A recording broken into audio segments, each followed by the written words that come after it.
Cool. Lovely to see so many of you here. Thank you all very much for coming out. My name is Francine Gorman. I am freshly arrived off of a very early Eurostar this morning, so if I say anything a bit strange, I'm just a bit tired. But it's lovely to be here at MaMA.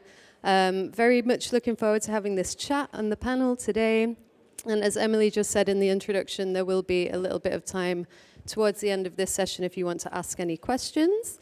So I'll just get everybody sort of up to speed with what it is that we're going to be talking about over the next hour, and then I'll get my fantastic panelists to introduce themselves here. But yeah, we're going to be talking about superfans, which has been the hottest word in music marketing for probably the last 3 or 4 years. So within my consultancy company that I run, I'm a journalist, so I work a lot with music marketing press, and we've been writing about superfans for quite a while, but just over the last year, it's really become so central to so many different parts of the industry, to so many future plans for the industry. So that's why we're going to be having a chat about it today. Just to give you a few numbers to get started with here. So there was a Goldman Sachs report that came out earlier this year. It's called Music in the Air, and it's a very interesting report to have a look at. But they stated that die-hard supporters who spend on merch, concerts, vinyl, and exclusive content could generate an additional $4.3 billion per year by 2026, and possibly $6.6 billion per year by 2035. So that's superfans that we're talking about, and this additional investment in products, in tickets, in all of the things that they're wanting to spend money on as huge fans of an artist. So economically, there are huge things that could happen if you treat your superfans correctly. There's another great report from Luminate that shows that superfans actually just make up about 20% of listening audiences on streaming services. But those 20% of listeners are super engaged, and they will spend more, they'll spend disproportionately, so they'll spend more money than the more passive listeners. And an example that they shared was that they spend 66% more money on live music, so on tickets and the merch and everything that surrounds it. So it's a smaller group within the listening pool, but it's the super dedicated ones that really want to invest in the artists that they love. And then major labels have been investing in platforms, and they've been investing in apps to really super serve these super fans. And platforms like Discord and Weverse by Hybe, they're all thriving spaces where superfan communities are developing themselves. So we'll dip into all of these conversations, all of these different sort of ways of thinking about things.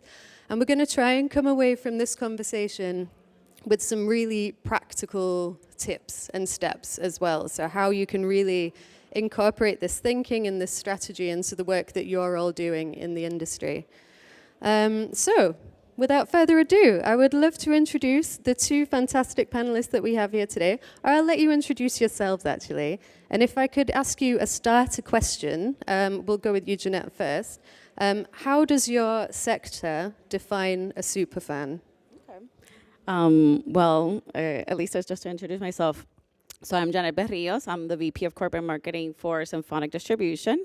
We're an independent music distributor and music marketing company. We focus a lot in terms of providing tools, resources for artists to essentially kind of take their careers into their own hands. In the position that I have itself, we kind of focus on kind of like the global brand.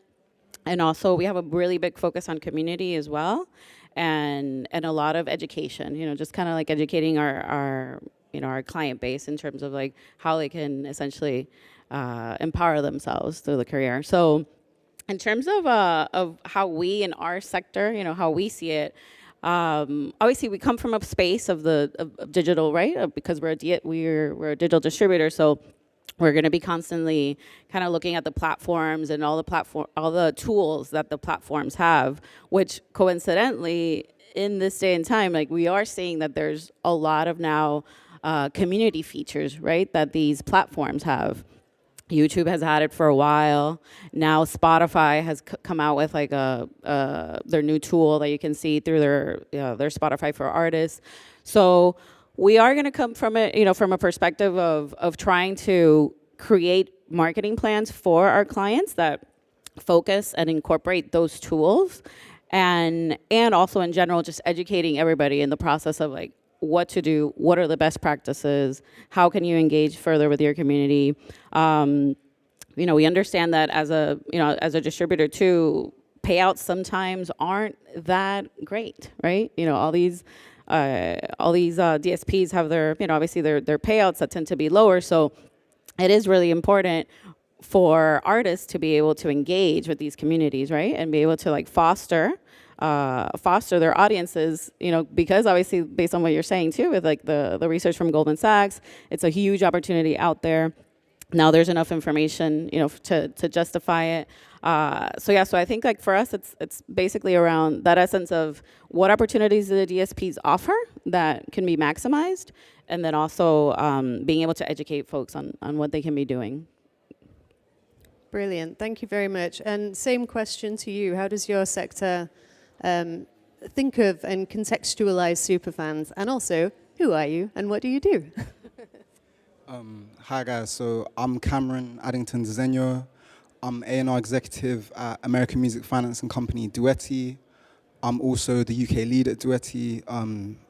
And essentially, to answer your question, I feel like Duetti has a two-pronged perspective on what superfans means in the current music climate. What I mean when I say that is, I feel as though when people think of superfans, they think of it through a one-dimensional lens, when in reality, I feel like there's a new version of superfans that are emerging, who are people that are not necessarily loyal to specific artists, but they're loyal to an aesthetic or a vibe, for example.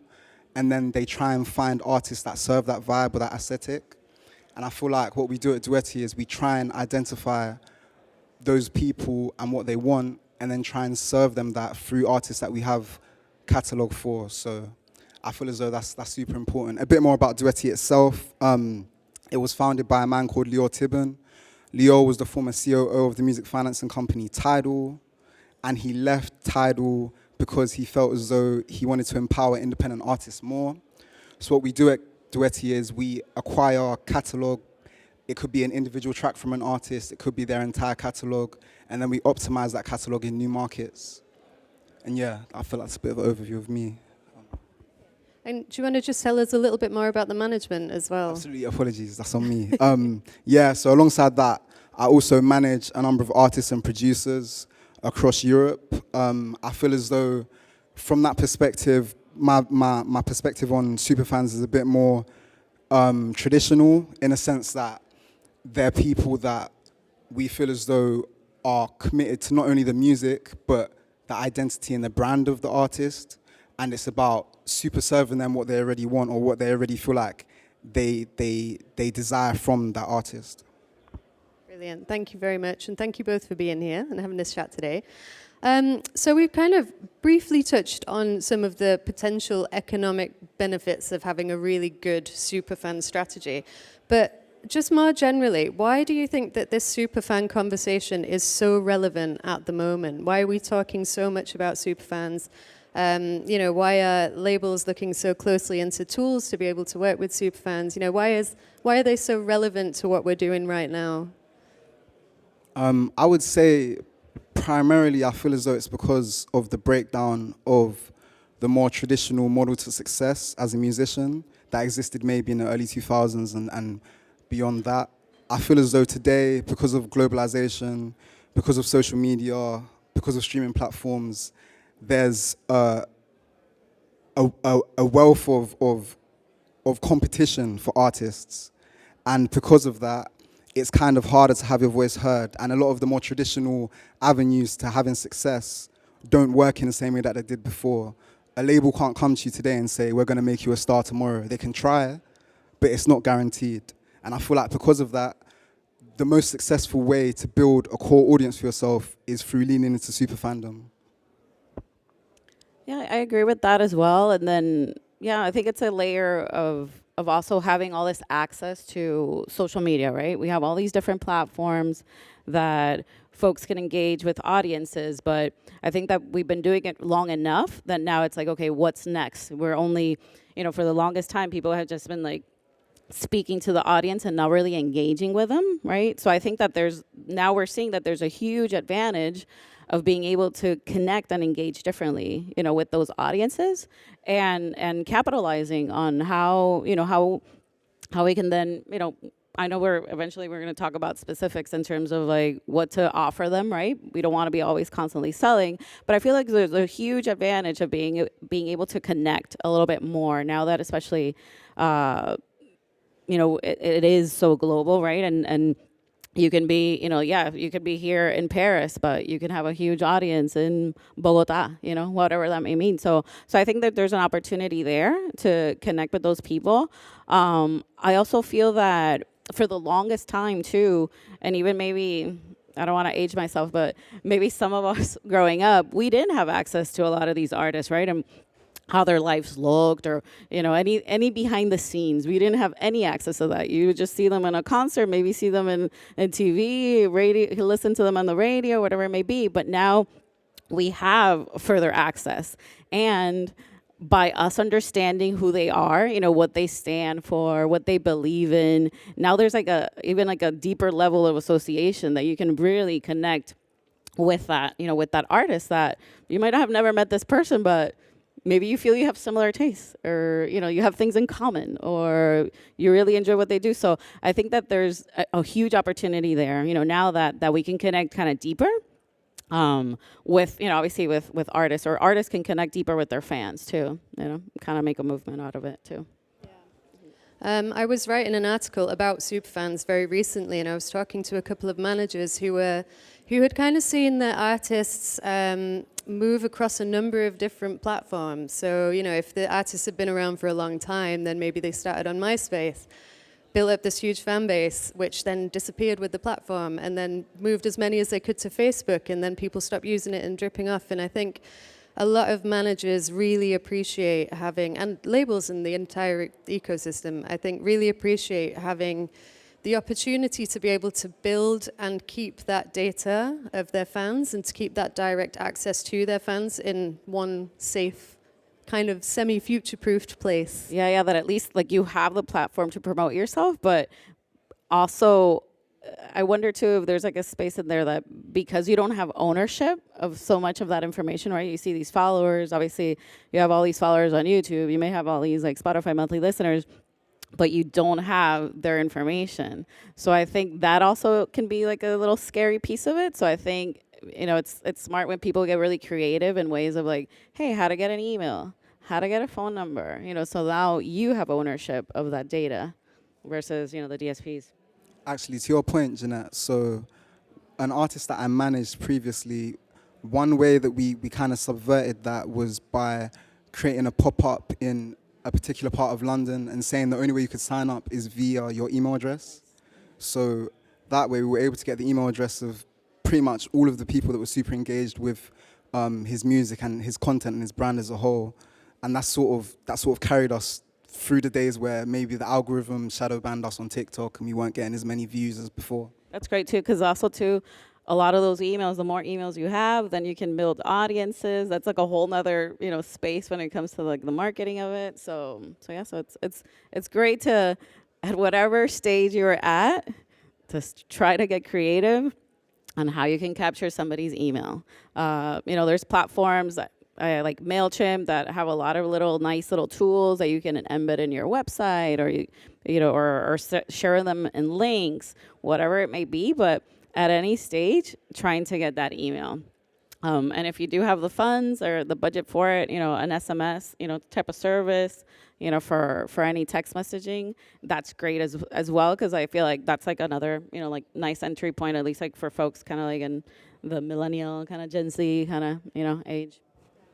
It is quite cool that we've had all these incredible, like, flashy platforms come along, but it's the email that's sustained. That's the one that's still the most powerful. Yeah. Go ahead. No, and I was going to say, too, because I'm just kind of, a lot of other campaigns and ideas are coming through, but also, too, email, I feel like sometimes it sounds very corporate-y or salesy, but there are some artists that, that I've seen at least that have really personalized those emails, like in a really cool style of messaging. Sometimes even they'll send emails about holidays that you're like, oh, wow, but they sent me a Valentine's Day email or like a Merry Christmas one, but it fits their style. They can do that, because like according to, obviously it has to fit your brand and your voice, and it would come natural from you. But I think that you don't have to think about it as like such a sales tool that I was like, oh wow, a newsletter, what am I gonna say here? But sneak it in there, like just like your personality and your brand. Well, let's dig into this a little bit deeper then. Some of the good strategies that you've seen and that you've been involved with and that you think have been really successful.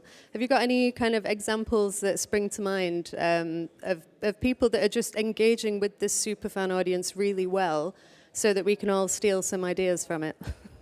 Yeah, absolutely. So at Duetti, we did a deal with an artist called Try Hard Ninja, apologies. And essentially, he's a gaming artist that caters towards the gaming community in America. And a lot of the content that he makes, a lot of the music that he makes as well, is themed around a particular movie. So what we did was we launched a campaign across social media, leaning into the content around that movie as much as we possibly could. And we managed to create a trend around the movie itself using all of his music. And through that, not to sound too numbers orientated, but we saw like a 10% uplift in streams across all platforms. It was really, really amazing, and he was super happy with us. It strengthened his relationship with us, and through that he was able to build a deeper connection with his fandom, because the reason that his music referenced that movie was because he loved that movie and it meant something dear to him, and it meant something dear to the fans as well. So I feel like that was a good example of really building a connection with your superfans. Yeah, an example that we have that it's kind of like a live example that's happening now, or like it's in progress. We just recently started distributing Imogen Heap, and she has an album that has a 20th anniversary. So smaller first layer was like, okay, Spotify has this thing called Fans First, that they'll essentially, if they identify that you have, I think it's like, and correct me if I'm wrong, I don't know if you have these numbers fresh, but I think it's like if you have like your top 200 super fans, they will send an email out to those specific fans, and it's something that you can pitch through your distributor. And you can pitch any sort of content to them. Like it can be any exclusive content that you want for those listeners. They will send out the email. But she created a specific vinyl for the anniversary. But then also those folks get invited to a listening party that she's doing, that she is basically going to create 11. This is like another level of budget, but at least I know a lot of us can be very resourceful, right? And we can come up with some creative ideas and have some friends that can maybe help you out along the way. But it's just, I'm referencing this because I've never had heard of something like this, of what she's doing, that essentially she's creating different rooms with experiences, that each room represents a specific song, right? Of what the visual that she had for that specific song. It also has a not only, obviously a sound associated with it, but she's also doing scents that are associated in each of the rooms. So I think that's just like holistically the whole experience. At the end of it, it's her explaining like the whole album, So I think it's something that it's going to be very beautifully done. It's like very thought out.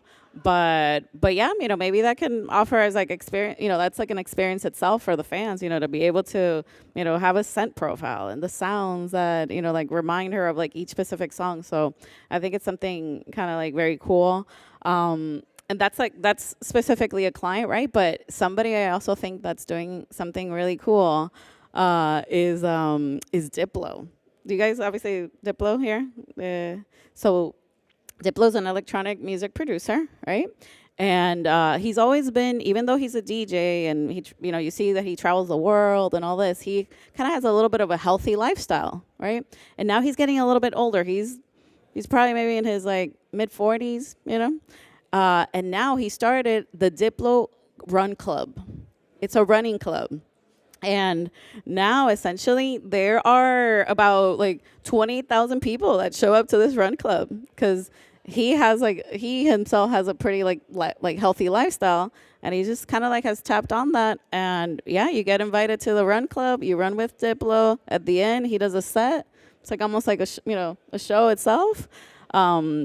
But I thought that was pretty smart, especially knowing that probably his audience is also a little bit older as well, that maybe they're not going to be going to a festival, at night and all this, but hey, maybe they may wake up early and go for a run, and then, maybe have a beer at the end of it or something, and you get to catch his music. So I think that he did a really smart job of, like, obviously, using that probably data points of, like, what his music is popular for, and like probably maximizing those like fans that probably are as well, like maybe a little bit on the healthier side as well. So But it's a super smart strategy if you can see that your audience demographic is shifting. Like you were saying, that Diplo's fans may want to go to festivals, but they might not want to spend their money on festival tickets or show tickets as much as they used to.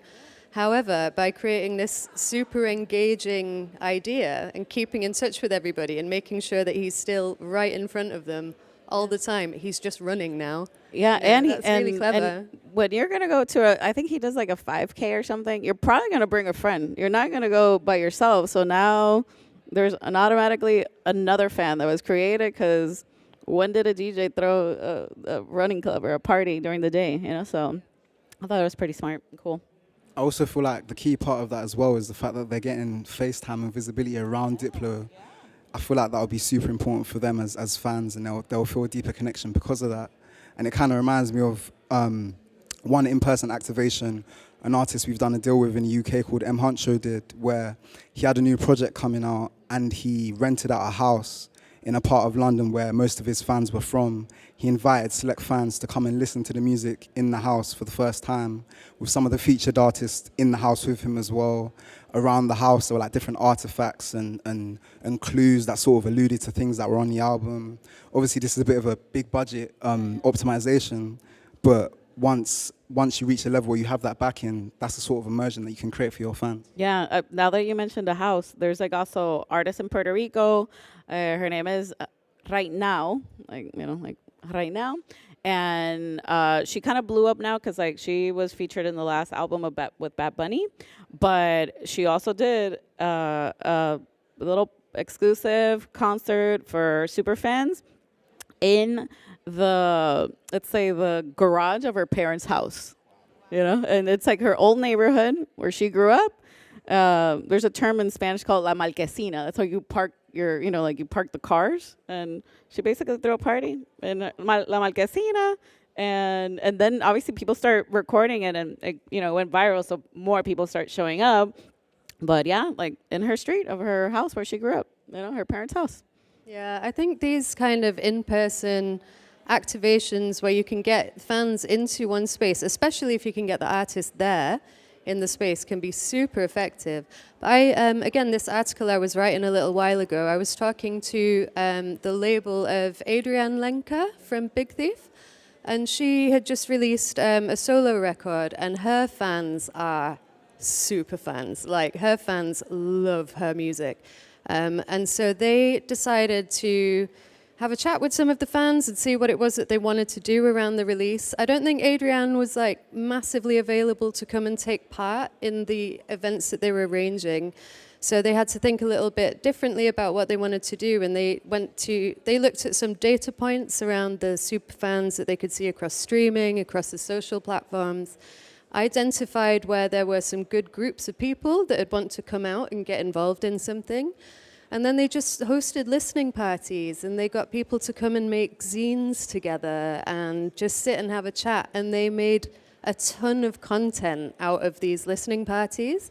So even though the artist wasn't there, and even though they would have had to pay, a bit of budget in order to hire a space, or, there's a certain amount of investment that goes into it, but they got months worth of content out of it, and they got all of these really cool kids working hard together and like filming stuff themselves and sharing things, creating tons of social moments together. So it is a bit of investment, but if you can be smart and use that initial investment to create things that are going to feed into the rest of your campaign, and especially if your superfans themselves are going to be in those campaigns. I think that's a really clever way to go about things. Yeah, I saw like a similar kind of dynamic, not, you know, in terms of like content. Singer-songwriter, she realized that in her audience, she also had other singer-songwriters as well, like more musician-focused fans. So she did a contest to create a song together that, you know, like other singer-songwriters would submit, you know, songs to her, and then whoever were like the top, I think like top 5 then would be in the album with her. Yep. And that was, obviously, songs were like beautiful, you know, beautifully written, kind of like same aesthetic as her, you know, like all of the artists themselves as well. I thought that was like very well done. But something too to kind of talk about, because I feel that obviously these are ideas that we're, you know, the ideas that we're sharing sometimes require a lot of preparation, right? And you have to have fans in order to have these activations that people are going to show up.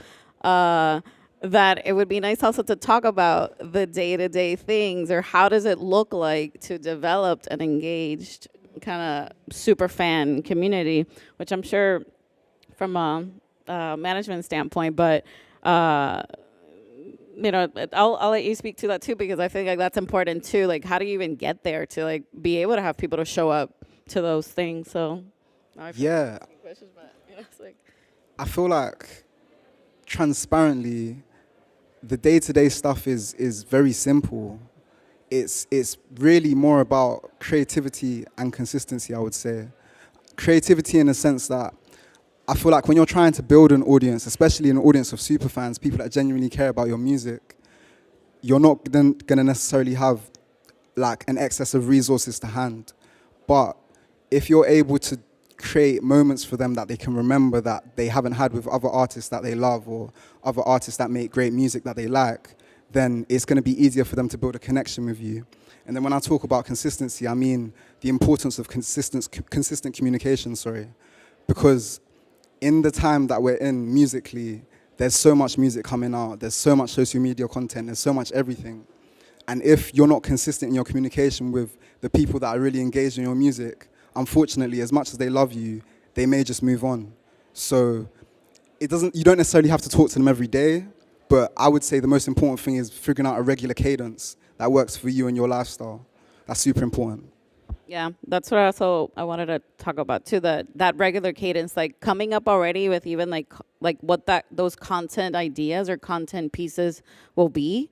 Whether it's like, yeah, obviously there's like the low-hanging fruit of like the creation process, right? Like behind the scenes, if you're creating, you know, if you're recording something, but also maybe in your writing process, or like the creation itself, if you're, you know, in production, like why did you go this route versus this other sound, or maybe little mistakes that were good mistakes that, you know, just like getting really creative with like analyzing all your process of like, okay, where can I pull content from this? I think also geographically sometimes too, you know, if you know that your audiences are in specific locations, that maybe taking that in consideration as well. Anything that's personalized. But just really having like a really good sit down of like, okay, what is it that I'm going to be sharing? So you don't burnt out as well. Like you have that expectation of like, okay, I'm going to be sharing these 5 types of content pieces. This is going to be how I'm going to be engaging with them. So at least you can prepare ahead of time. And then, you know, and then kind of like evaluate, I would say like on a monthly basis, seeing like, okay, what's working, what's not working.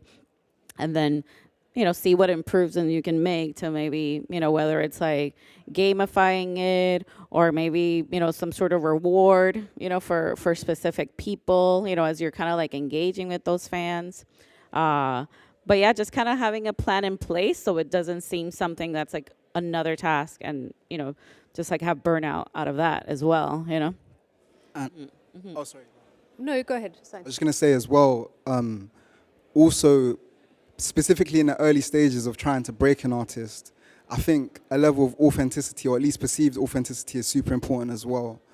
I work with a lot of artists that are trying to get their big break, and they feel as though everything has to look super polished and super perfect at the beginning.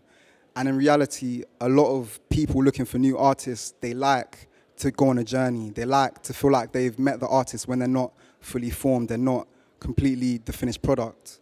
So sometimes there might be potential flaws that you see in your content, or maybe flaws that you see in your music.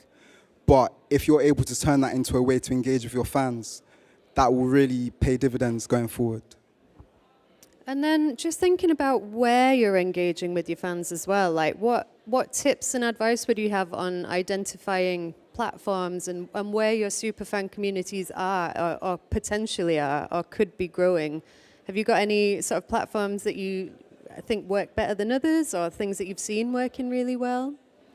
So I would say sometimes it can be kind of genre specific, other times it can be a bit random. But in terms of superfans, for emerging artists, you'll find a lot of their superfans lingering in Reddit servers, Reddit pages for niche, up-and-coming music. You might find them in a Discord server. You might find them on platforms like Twitch, for example.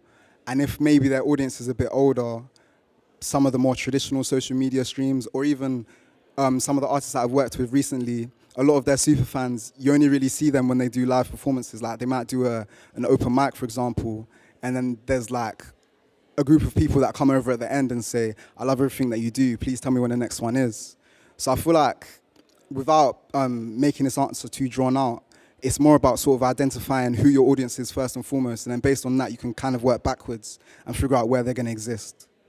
Yeah, I agree that it's very genre specific and very personal, because like, yeah, it might be, I know like now also like Instagram, has like the broadcast channels that you're kind of having maybe more like a, one-sided conversation. But those broadcast channels, Discord as well, Reddit, YouTube, it all depends, like just like looking at like where do you have like the larger audiences, and analyzing, like also there's like, like let's say like your regular, like now SoundCloud has like their royalty payouts, like that program as well.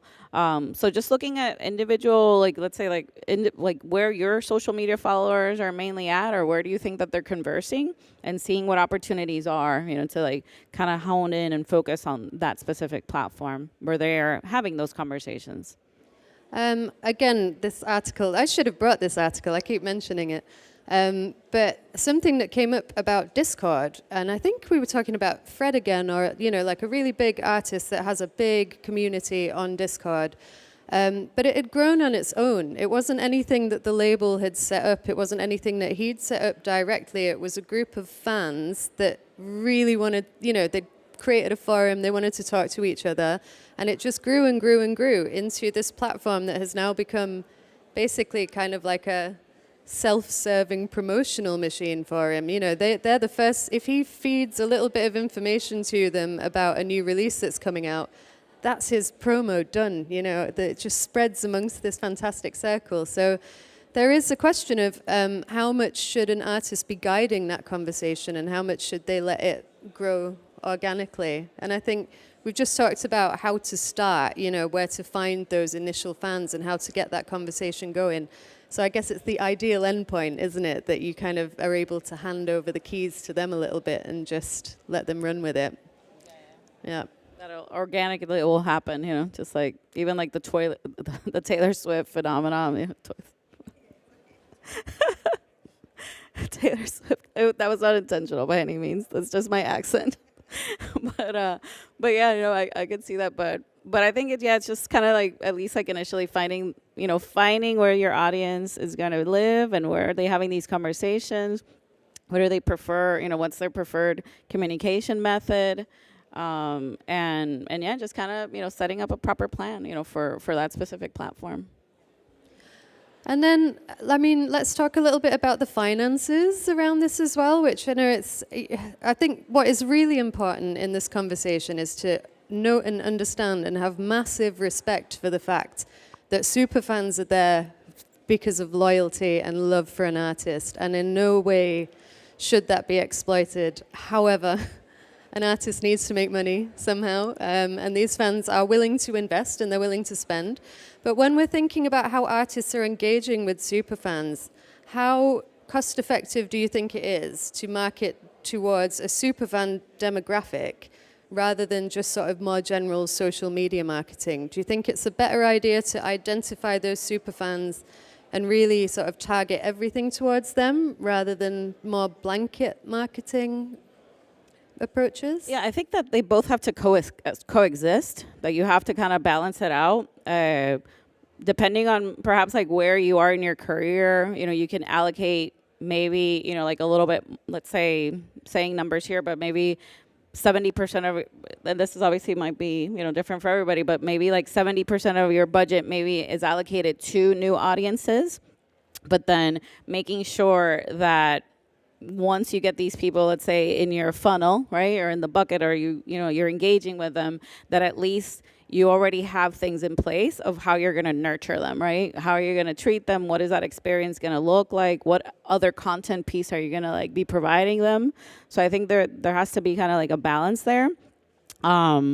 Just because, and then, like obviously like 70%, then 30% still marketing to those super fans that you may have, or the people that are already engaging with you, because those are the ones that are going to potentially spend a little bit more. And then also one thing that I kind of like had in my mind was like getting from it. I know that obviously being an artist, there's so many things that you have to do, from like obviously writing the music, and now you have to be a marketer and a promoter and, all these other things that you have to keep in mind, but at least now we have ChatGPT, and you can kind of familiarize yourself with at least a couple of keywords, of like knowing, hey, how much does it cost to bring a client let's say not a client, but a new listener in, based on your budget. They call it like customer acquisition costs, but hey, how much am I spending to bring in, somebody to engage with me to like through Meta, like whether it's Instagram or Facebook, just getting familiarized with that.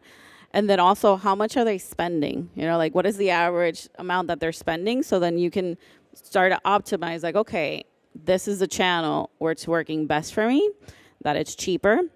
And as you continue to grow kind of like that super fan base, then it will be cheaper to actually sell to those super fans versus the other. But you kind of still need to create a little bit of awareness, because a lot of digital marketing, sometimes there's a lot of vanity metrics in there of like, oh, I got 1 million impressions, but how many people did you get through the door, or how many people bought the merch? So you still have to have a balance in that, I feel. Yeah, I completely agree. I feel like in an ideal world, one facilitates the other almost. So ideally, as a modern artist breaking through today, you would want to build a core audience of superfans that love everything that you do, support everything that you do. And then at the moment where those superfans reach a level of like self-sufficiency, like you referenced earlier, then you put a level of more generic traditional marketing spend and marketing support behind that to magnify it to a wider audience. Because one trend that I've seen a lot in music currently is that people want to be a part of community. When they see community elsewhere, that's enticing to them and they want to be a part of that. So if you can build that community first and then give yourself the platform to push that community in front of other people's faces, they're going to want to engage in that. So definitely agree with you on that. And then also, just to sort of circle back to the Fred Again case study that you referenced earlier, I feel as though, because I went to a Fred Again show years and years ago when I was at university. I'm jealous. And one thing that I realized was that even at the show, he did a really good job of building almost a world around his music and an identity around the people that listen to his music. And it felt like I was part of a secret cult that I didn't know about. And I feel like hearing you say what you said about that article makes a lot of sense, because it's natural that if you go to a show for an artist that you really, really love and you feel like you're part of almost a tribe of sorts, you're going to want to continue that conversation at some point and build some sort of institution to facilitate that conversation. So I just say that to say that even with an example like that, where it feels like it was just completely natural and just organic, he laid the foundations for that growth. So yeah. And it kind of made you a super fan and makes you talk about it as well, which like that's the magic of like having super fans, because they're going to be the ones that are going to be promoting the music for you in a sense, just sharing. Definitely a Fred Again super fan. we've mentioned, and I don't want to get too deep into the data side of things, but we've mentioned sort of looking at data and things like that a few times. So when you're trying to identify who your superfan audience is, what kind of data points do you think are the most relevant to be looking at? I would say for me personally, I first look at location, country, then city, and then age, just because when you look at age and you're able to see how old your audience are generally, it's easier to sort of figure out the best way to reach them, and also the best way to serve them, because if your audience are primarily young children or young teenagers and you're an emerging artist, generally they're not going to have a lot of money. And that doesn't sound like a big deal, but it is when you're trying to sell tickets. So yeah, I would say location and age for sure. I think, yeah, definitely. And now also Google, if you have Google Analytics on your website, it has a lot of beautifully creepy information in there that can even let you know, like, for instance, for us as a company, we have a lot of people that are into green living. They're into photography. Like, there's a lot of little things that at least can let you know at least where your audience lives, obviously, or their interests that appeal to them. Obviously, you don't want to do anything that goes beyond, let's say, what your brand is, or perhaps like what you stand for, or if it's something that's not natural to you. But if it happens to align with your belief system, or perhaps things that you're passionate about, those are little data points that you can use in terms of like what sort of content, or perhaps things that you can be sharing about or speaking about a little bit more, because it helps you at least like with the content piece. But definitely, yeah, like age, demographics is really important I agree, for budgeting purposes, or even the type of, just having awareness of what's happening specifically in those regions, if it's something that is not, perhaps your fans aren't local, if they're in another area. But yeah, I think that's kind of like the general. Yeah, and you mentioned earlier as well on streaming services, like being able to, I think you can definitely do things around this on SoundCloud and Spotify you mentioned as well, but being able to identify who your top listeners are and now have a kind of direct route of communication through those platforms to them. That now through like the Spotify for Artists, you can see those, and now there's like a messaging that now you can message those specific fans. I think it's only for a window of like 28 days. But at least you have a communication channel with them, which is great that at least like Spotify is looking at that and at least allowing artists to at least have a little bit of a communication touch point, through there. Brilliant. Well, I've just got a couple more questions, and then we'll open it up to the floor. So if you've got anything that's sort of bubbling in mind, any questions that you'd like to ask, start getting ready. We're coming for you. But what do you think is going to happen next? What do you think is the future of this superfan conversation? Do you think it's something that we're going to keep talking about and it's just going to keep being bigger and bigger and more important? Or do you think it's going to disappear at some point?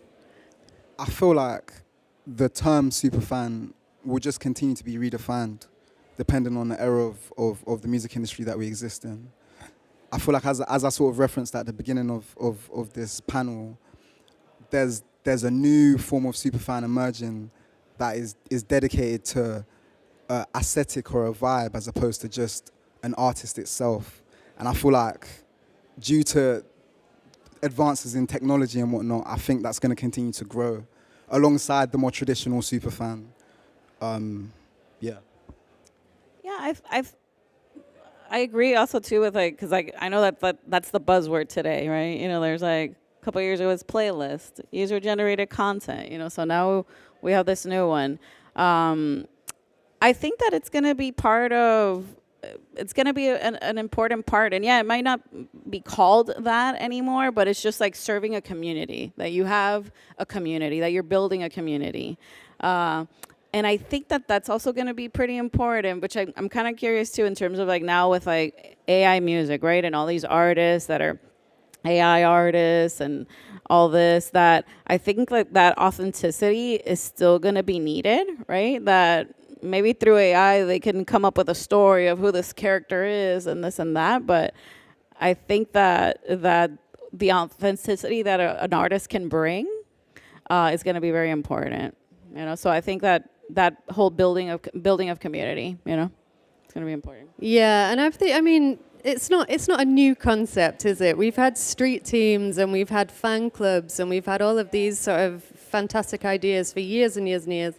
But it has just kind of come back into fashion recently. That now this is the new way of what the street team looks like and the things that you have to do to keep the street team engaged, in a sense. Exactly. And so how can we, what would be some tips for artists or their teams to kind of safeguard those communities moving forward? I think you mentioned a really good, very practical tip earlier, which is just get their email addresses somewhere in the conversation, somewhere along the line, get an email address. But yeah, is there anything that you'd recommend people do to just like make sure that they're keeping those communities close and active and doing what we'd like them to do? I would say trying to keep a healthy balance between online and in-person engagement with them. I think both are important, but I think too much of one, you're sort of missing a trick, because on the online side of things, it's amazing because a lot of people exist online today, specifically the younger demographics. But if you can't engage with these people in person, then you miss the opportunity to really connect with them on a more humane level. And that's how you build deeper connections with your superfans. Yeah, I think my tip, which I love that too, in real life kind of aspect to it. I think it's just preparation, like not getting overwhelmed. I know this is another task, or it sounds like another task that, you have to add to the checklist. But I think if you prepare yourself of like, okay, what is it that I'm going to be talking about? Where, start gathering that information. Where do I want to start talking to this audience? Where should I be talking? What am I going to be talking about? And having at least, like, if you're starting off, then okay, yes, this is the main topics that you're going to be talking about, but then how do you engage a little bit further? And that's when maybe the in real life experiences come in. Maybe you're giving things that are personal to that artist, specific to that fan specifically. How can you like reach out from the device, and start connecting, with those folks, and getting familiarized with, because yes, you're going to be putting out a lot of content, but then analyzing that content, how is it performing? And sometimes, like, whether it's like you getting familiarized yourself with like at least a couple little data points that are going to be important to you, that, like in our world, we call it the KPIs, right? So it's like, what is going to be important to you? What is important to you that can drive you to then optimize and go further into that direction? And sometimes, like, if you don't feel comfortable that you're a marketing expert, now there's ChatGPT. I'm sure maybe you have a friend of a friend that maybe is good at digital marketing or something like that can maybe explain it to you or walk you through what you should be looking for, as you maybe have a team or have a manager that can maybe help you out with this, essentially. But I think preparation, just kind of like, that's kind of like the key, prepare what direction you're going to be moving, and just little by little, heading in that direction.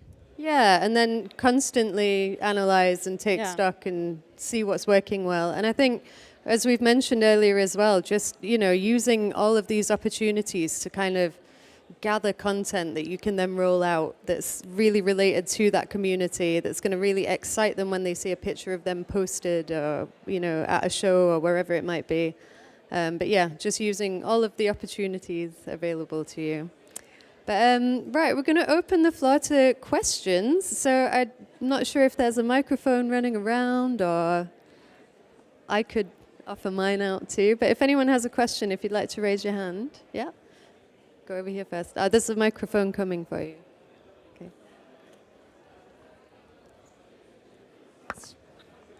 Hello, thank you for being here.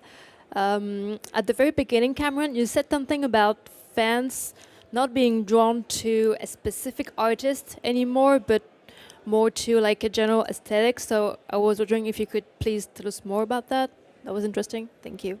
Yeah, for sure. I feel like, firstly, I just want to clarify.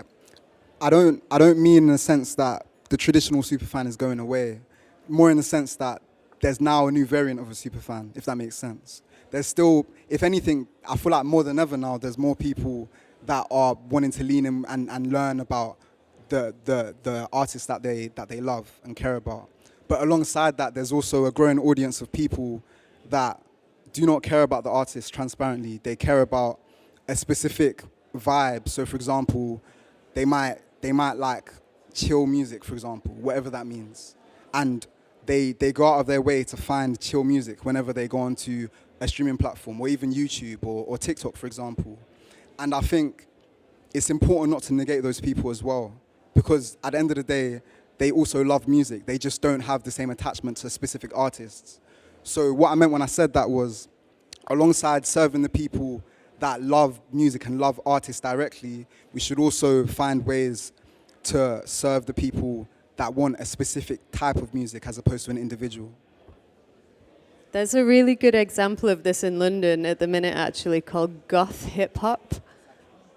And it's mad. Like, it's just it's these online communities, movements, just like all these different artists that are like really up and coming, but the fans are just going absolutely crazy for the scene as well as for the sort of the individuals within it. So yeah, like nurturing that on a genre level is pretty interesting.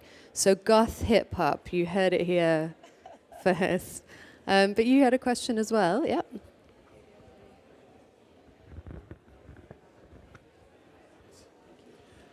Thank you very much for your discussion. It's very nice. I have a question now about something that we didn't talk so much about the offer of the artist, because we do all these things to have super fan, to have fan, but also to convert that fan on money for the artist for a living with this music. So my question is, do you have any study case, for example, for an emergent artist who is starting his journey, and he has to find his audience and to convert this audience into fan, then super fan, and then the super fan are buying something. So what is the first thing that the artist can offer? I mean, is it only the music, the digital music? But we know that digital music is not so many paying the artist. So what are the other kind of product or offer, concert for sure, but maybe something else which is, I don't know, very easy to use. Maybe you have some study case, if you know what I mean. Are you asking for yourself? No, not especially for me, because I'm coaching different artists, and this is the kind of question they are all asking me. So I have some ideas for them, but I'm curious if you have other ideas also. I think it's very, obviously it's going to be very unique to each artist, and I think it's just a matter of getting creative of what does that, you know, maybe that scene or that genre, what do they appreciate? You know, like what initially do you think from that artist are people gravitated towards to? Is it like, let's say, lyrics of what they write? Is it maybe some musicianship, or, you know, maybe the bassist is really badass, or, you know, what is it exactly that you already are gauging that's like, wow, they really like this about them, or this piece of their personality, and then kind of going in that direction of maybe, hey, if it's really specific, you know, if they like their lyrics, then maybe, you know, hey, I'll send you your favorite song, or, you know, me as an artist, I'll write it down on a paper and mail it to you, you know, because that's your favorite song that you have on my album or something. Yeah, it's just like, it's very personal. It's hard to say, but I think it's just a matter of like getting really creative with what is it that it's like stands out from that artist, and what can you kind of like pull from it, you know? I've seen some crazy stuff too. Like one of the gals, like her real life job is doing nails. So she said, hey, I'll make a free, they're like, she has like followers, and she's like, well, I'll make nails, I'll make you a set of nails. You know, it's just like these little things that you can pull from the person's personality, you know, or the band's or the artist's personality. Yeah, and those could feed into some sort of merch strategies as well, some initial merch things. But I've also seen some emerging artists that are good writers starting Substacks and things like that, and getting their fans to just pay like £2 or £3 a month or whatever a subscription might be, just to read their stories and read their lyrics and things like that, which is quite an interesting sort of passive income that they can make on the side whilst like really engaging with people. And I mean, Patreon's a similar thing, but Substack is this whole other community world, like very community-based world. I'm seeing a lot of a very specific kind of artists, like folk artists, and people that are very lyrical, sort of working in that space. But that there's some opportunities like that can be quite interesting, just to bring in a bit of cash every month, to be able to fund like the bigger sort of merch next steps or whatever it might be. Yeah. Thank you. Thank you very much. Hi, got a question just here. Thank you. Thank you so much. I have a question about Superfans. So, is now the only way to create Superfans with like online social medias, or because you said that we have to keep a balance between online and in-person engagement, and I feel like for emerging artists, for like bookers and whatever, they be looking only at online numbers and not in-person engagements. So, is there other ways than social media to create superfans? Absolutely. I mean, to your point about bookers and whatnot, one thing that I do with a lot of the artists that I manage is I put them on an open mic circuit, and they do as many open mics as they can, and through that they're able to develop superfans. Because I can't speak to other countries, but at least where I'm from in the UK, the open mic circuit has a lot of regular faces, familiar people that go to different open mics around London. So through getting my artists consistently on different open mics, they've been able to build almost a community through the open mic community. And that didn't cost them a thing, that didn't cost me a thing. And we didn't need the access from a booker. You just apply, you just reach out, and they book you. Yeah, but I feel like open mics are like super niche, and there are only other artists like trying to promote their own music. So how can we create superfans when I actually think that we are fortunate to have, like, let's say, like the DSPs and all these platforms, but when you really connect with somebody is when you see them live.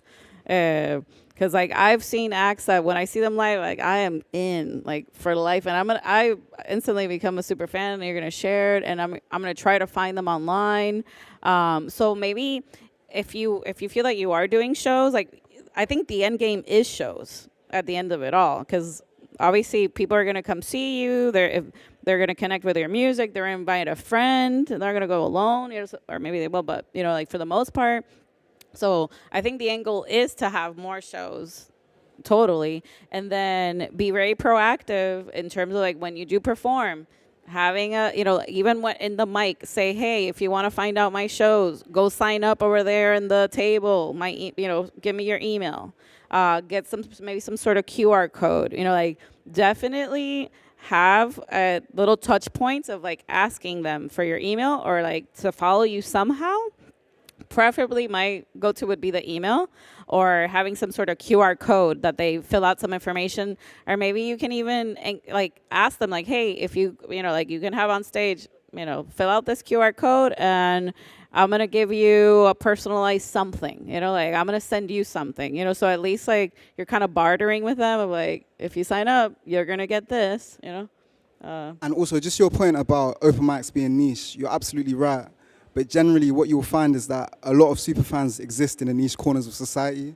So I would just say, be open to the idea. At least try it. If it doesn't work for you, then that's completely fine. There's other avenues that you can take as well. It could be a situation where maybe you just find certain venues that you like and that you have a connection to, or certain artists that you have a connection to, and just ask them if you can open for them. They don't have to be particularly big. But if they have an audience, then that's visibility for you as well.